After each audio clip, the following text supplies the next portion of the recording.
Saya Dika Dwiananta. Saya Dani Ismail.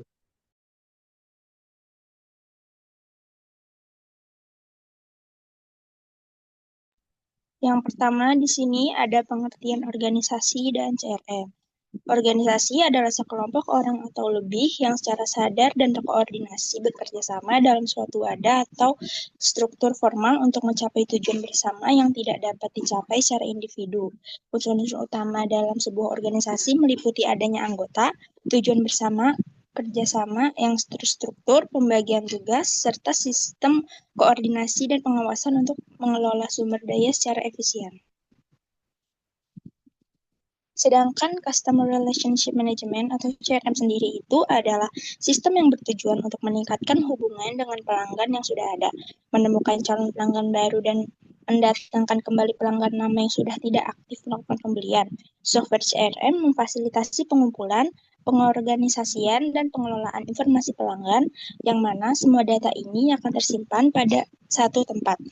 CRM tidak lagi hanya untuk organisasi berskala besar dengan basis data pelanggan yang besar, tapi juga menguntungkan bahkan untuk organisasi berukuran kecil dan menengah. Ada pula di sini hubungan antara organisasi dan CRM. Hubungan antara organisasi dan CRM sangat erat dalam konteks pengelolaan hubungan bisnis dengan pelanggan. CRM membantu organisasi untuk mengelola, mengatur, dan memperbarui data serta informasi pelanggan atau prospek dengan cara yang lebih terstruktur dan terorganisir. Dengan fitur organisasi dalam CRM, perusahaan dapat memantau hubungan pelanggan secara efektif, mengambil tindakan yang sesuai untuk menjaga kepercayaan pelanggan, dan memperoleh informasi penting terkait bisnis pelanggan seperti pangsa pasar, volume transaksi, dan potensi penjualan. Ini memungkinkan organisasi memahami kebutuhan dan preferensi pelanggan sehingga dapat memberikan produk dan layanan yang lebih sesuai, meningkatkan kepuasan pelanggan dan loyalitas. Selanjutnya di sini ada kegunaan CRM dalam organisasi.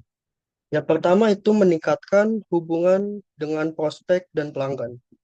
Seluruh informasi lengkap prospek dan pelanggan disimpan dalam satu tempat penyimpanan, sehingga organisasi dapat dengan mudah melacaknya kapanpun diperlukan. Informasi detail tersebut dapat membantu organisasi memahami kebutuhan mereka dengan lebih baik, sehingga organisasi memberikan layanan terbaik. Yang kedua, mengurangi penggunaan spreadsheet. CRM membantu organisasi untuk mengotomatisasikan berbagai tugas-tugas manual yang memakan banyak waktu seperti pencatatan data, prospek, atau pelanggan dengan menggunakan spreadsheet. Yang ketiga, meninjau kinerja tenaga penjualan. Melalui CRM, organisasi dapat dengan mudah memonitor kinerja tim penjualan. Organisasi dapat mengetahui status setiap prospek yang ditangani oleh masing-masing sales person, riwayat interaksi mereka dengan prospek, tindakan apa saja yang mereka lakukan untuk mengonversi prospek menjadi pelanggan.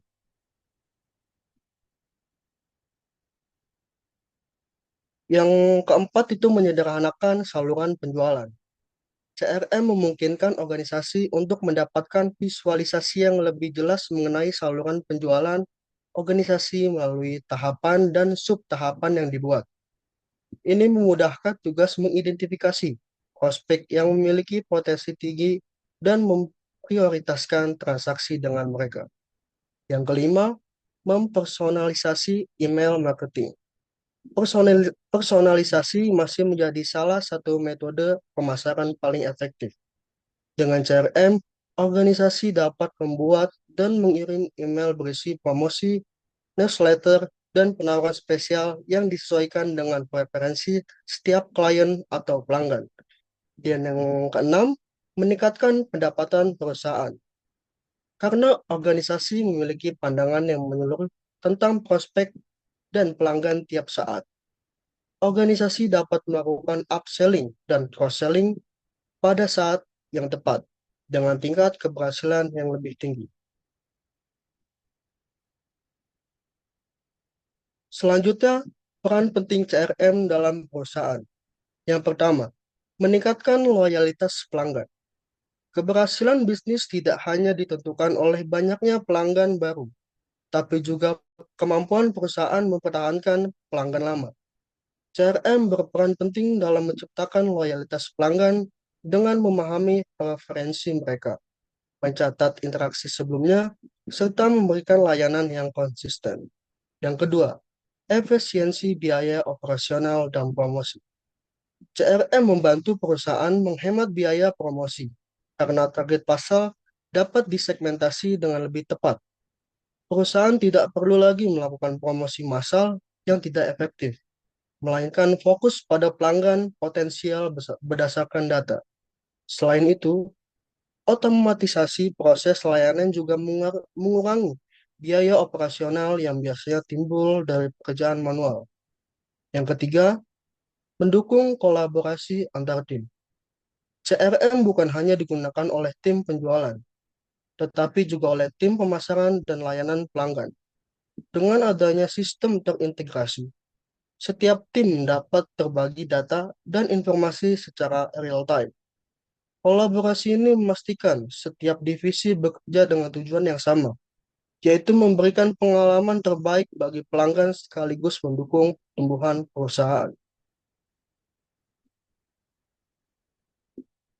Yang keempat, meningkatkan daya saing perusahaan.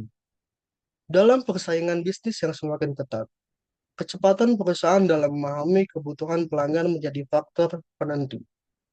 Dengan CRM, perusahaan memiliki keunggulan kompetitif karena mampu memberikan layanan yang personal, responsif, dan tepat waktu. Dan yang terakhir, memperkuat posisi kompetitif dan adaptasi digital.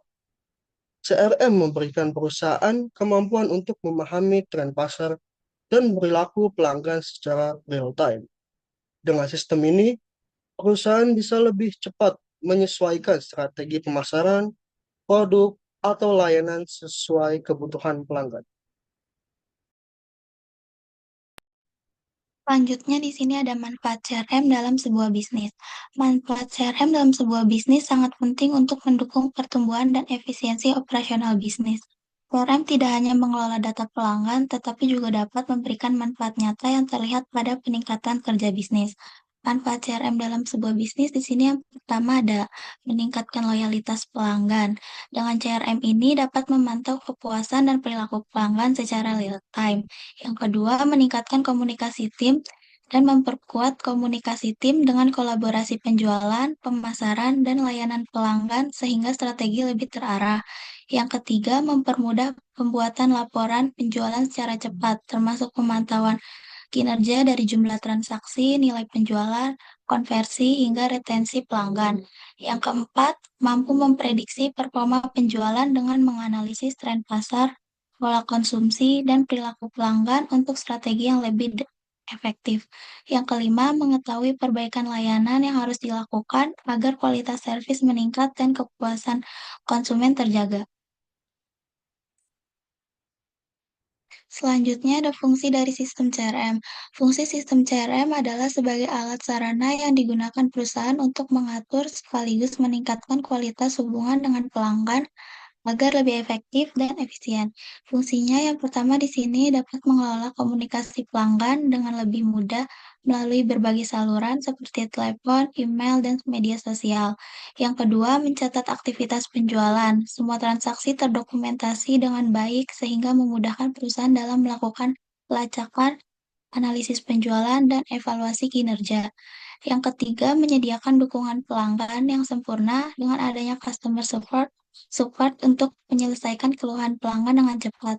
Yang keempat, menyimpan dan mengelola data pelanggan seperti kontak dan riwayat pembelian agar mudah diakses dan digunakan untuk pelayanan maupun analisis. Yang kelima, mendukung seluruh alur pelayanan dari promosi, penjualan, hingga layanan pasca penjualan agar pelanggan tetap puas.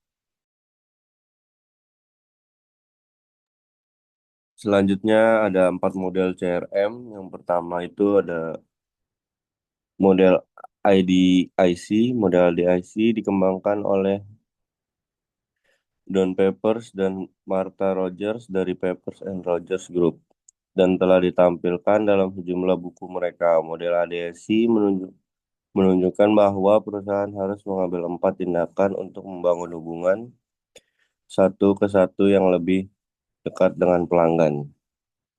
Yang pertama, identifikasi siapa pelanggan Anda dan bangun pemahaman mendalam tentang mereka. Yang kedua, bedakan pelanggan Anda untuk mengidentifikasi pelanggan mana yang paling bernilai saat ini dan mana yang akan menguntungkan untuk masa depan. Yang kedua, model CRM rantai nilai. Model Francis Battle terdiri dari 5 tahap utama dan 4 kondisi pendukung yang mengarah pada tujuan akhir, yaitu peningkatan profitabilitas pelanggan. Tahap utama analisis portofolio pelanggan, kedekatan pelanggan, nilai pengembangan proposisi, dan pengelolaan siklus hidup pelanggan diurutkan untuk memastikan bahwa sebuah perusahaan dengan dukungan jaringan pemasok, mitra, dan karyawannya menciptakan dan memberikan proporsi nilai yang memperoleh dan mempertahankan pelanggan yang menguntungkan. Yang ketiga ada model 5 proses Payne dan Froh. Adrian Payne dan Penny Froh mengembangkan model 5 proses CRM. Model ini dengan jelas mengidentifikasi 5 proses inti dalam CRM. Proses pengembangan strategi, proses penciptaan nilai, proses integrasi multisaluran, penilaian kinerja proses, dan proses manajemen informasi. Dua yang pertama mewakili CRM strategis, proses integrasi multisaluran mewakili CRM operasional, informasi proses manajemen adalah CRM analitis. Yang keempat, model kompetensi Gartner. Model CRM komprehensif terakhir berasal dari Gartner, INC. Gartner, INC adalah perusahaan riset IT terkemuka dan konsultan yang memperkerjakan sekitar 1.450 analisis dan konsultan riset di 85 negara dan memiliki tempat yang signifikan dalam penelitian CRM. Model tersebut menunjukkan bahwa perusahaan membutuhkan kompetisi di 8 bidang agar CRM dapat berhasil. Ini termasuk membangun visi CRM, mengembangkan strategi CRM, merancang model kompetensi Gartner yang berharga.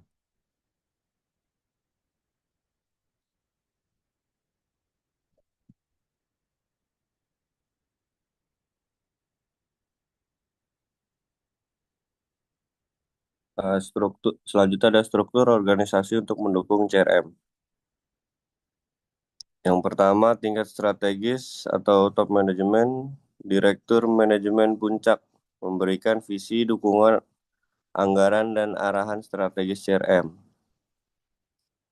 Chief Customer Officer atau CCO atau VP Customer Experience, fokus pada strategi hubungan pelanggan jangka panjang. Yang kedua, tingkat manajerial.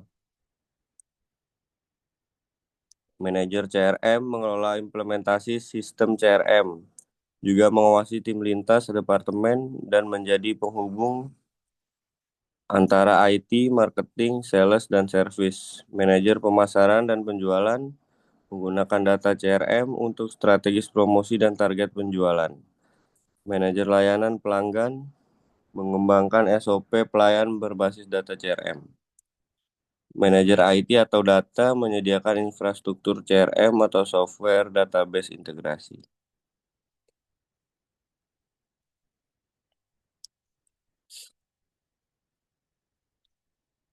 Yang ketiga, tingkat operasional.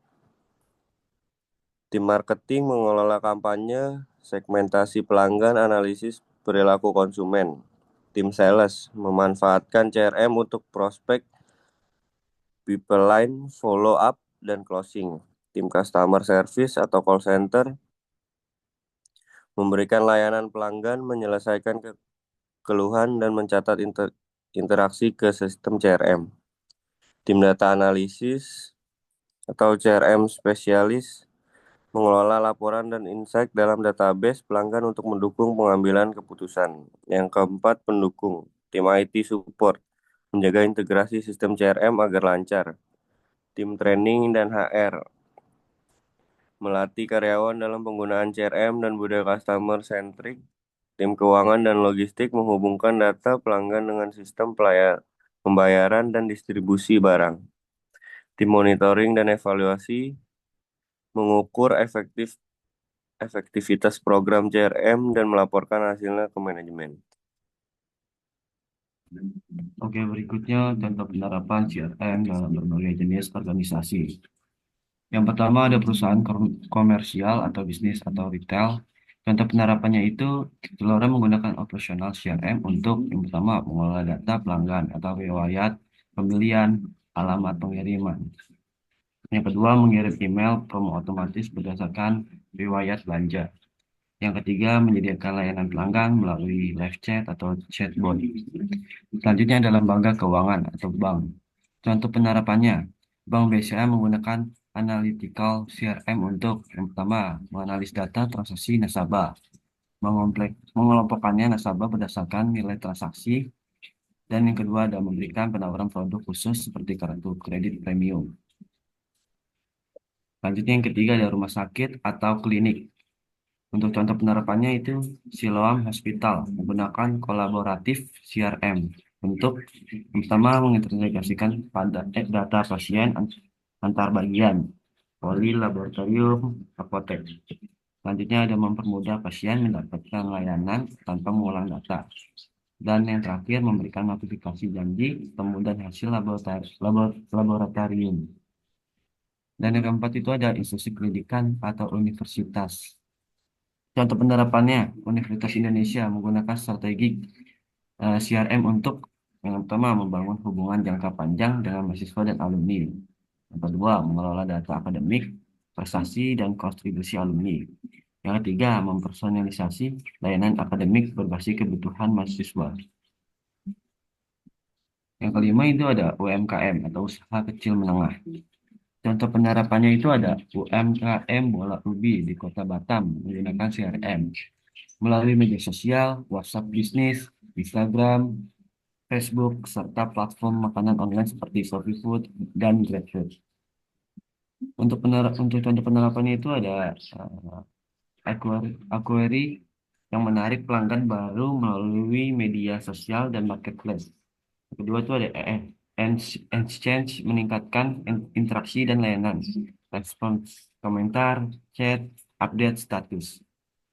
Dan yang terakhir ada Retain yang menjaga pelanggan lama dengan layanan lebih baik, informasi dan komunikasi yang baik, kemudian transaksi dan pelayanan via platform digital. Yang keenam ada bisnis online atau e-commerce atau juga platform marketplace. Contoh penerapannya itu ada perusahaan e-commerce atau marketplace menggunakan CRM untuk yang pertama otomatis follow up setelah pembelian, survei kepuasan atau survei kepuasan dan feedback. Yang kedua itu ada segmentasi pelanggan berdasarkan perilaku belanja, yaitu produk favorit, frekuensi. Dan yang ketiga itu ada rekomendasi produk dan promosi yang ditargetkan berdasarkan histori belanja.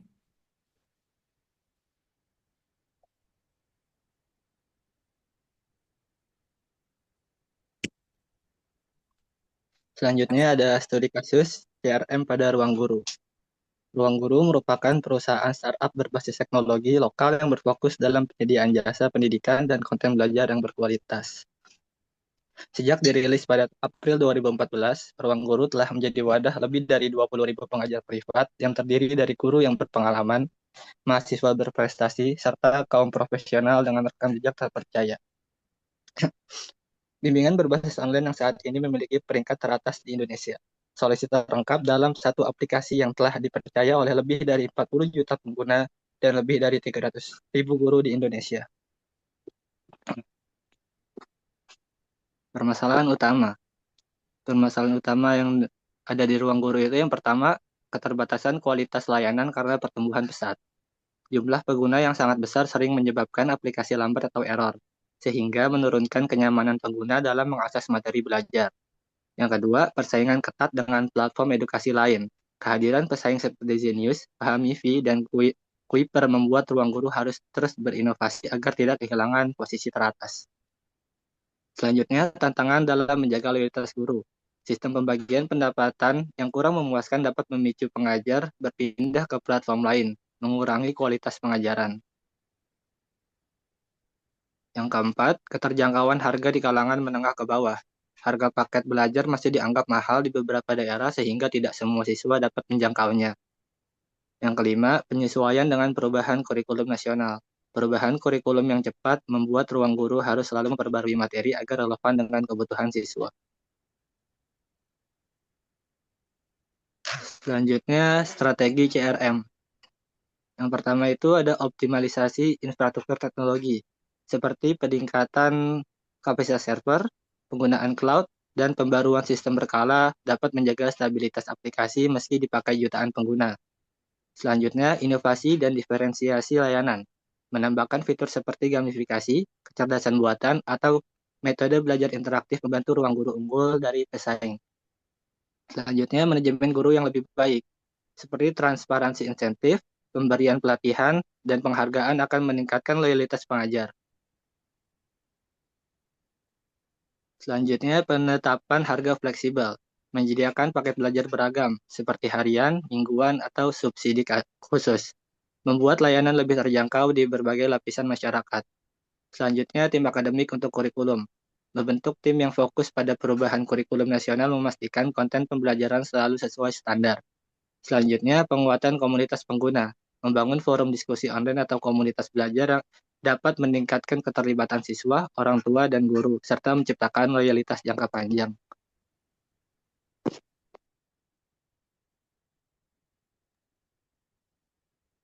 Baik, kesimpulannya dari pembahasan tadi dapat disimpulkan bahwa organisasi dan Customer Relationship Management atau CRM saling terkait dalam mengelola data serta interaksi pelanggan secara terstruktur untuk mendukung keputusan bisnis.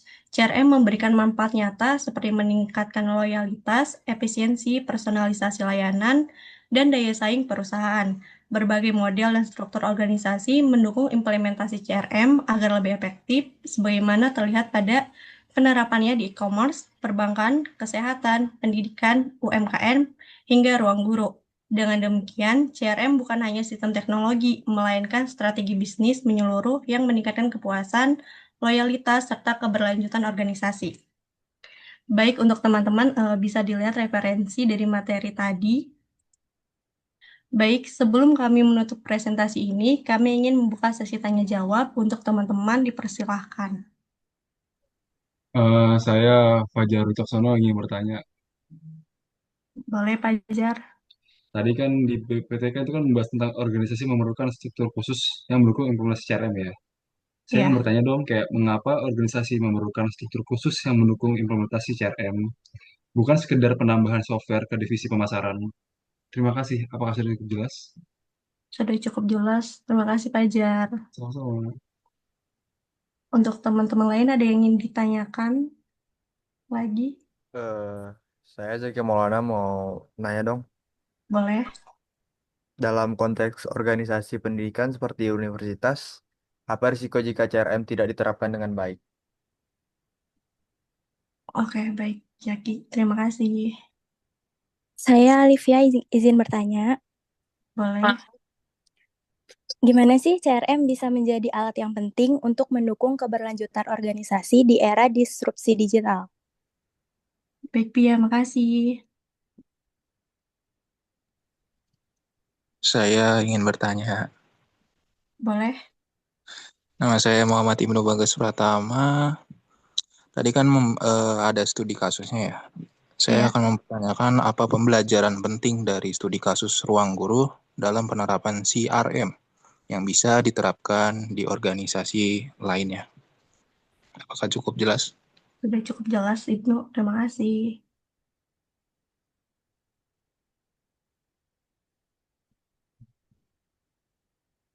Apakah ada yang ingin bertanya lagi, teman-teman?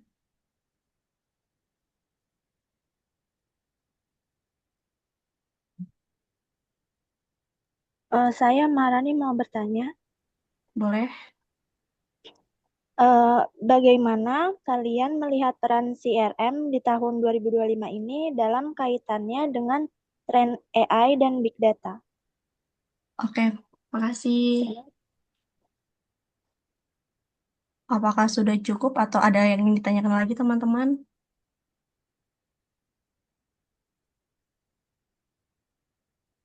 Kalau sudah cukup, izinkan kelompok kami berdiskusi terlebih dahulu ya, teman-teman. Kasih.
Oke, di sini saya akan menjawab pertanyaan dari Fajar yang tadi pertanyaannya mengapa organisasi memerlukan struktur khusus yang mendukung implementasi CRM bukan sekedar menambah software ke divisi pemasaran.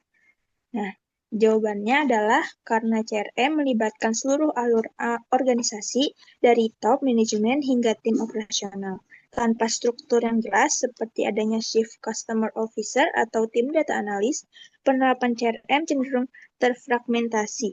Struktur khusus memastikan bahwa CRM menjadi strategi lintas divisi, bukan hanya proyek sementara di bagian pemasaran. Gimana, Fajar? Apakah sudah jelas? Baik, sudah cukup jelas. Swen, terima kasih. Iya, kasih Fajar.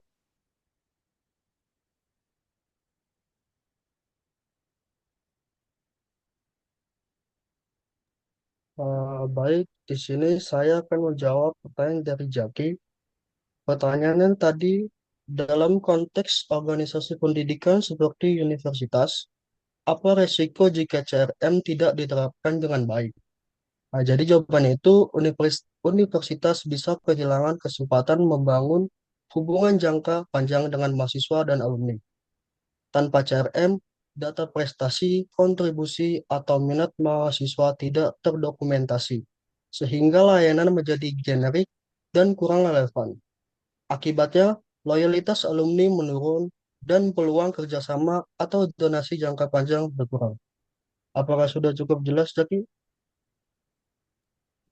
Jelas, rapi. Thank you. Oke. Oke, selanjutnya saya ingin menjawab pertanyaan dari Olivia. Tadi pertanyaannya, bagaimana CRM dapat menjadi alat penting untuk mendukung keberlanjutan organisasi di era disrupsi digital ya? Jadi CRM itu membantu organisasi memahami perubahan perilaku pelanggan secara real time sehingga mampu menyesuaikan strategi produk, layanan, dan pemasaran lebih cepat daripada pesaing. Dengan pemanfaatan analitik, organisasi bisa memprediksi tren konsumsi di masa depan, menjaga loyalitas pelanggan, sekaligus menciptakan inovasi yang relevan. Artinya, CRM ini adalah kunci keberlangsungan bisnis jangka panjang. Itu saja yang bisa saya jawab. Apakah sudah jelas atau masih ada yang kurang? Sudah cukup jelas, terima kasih Yogi. Ya, sama.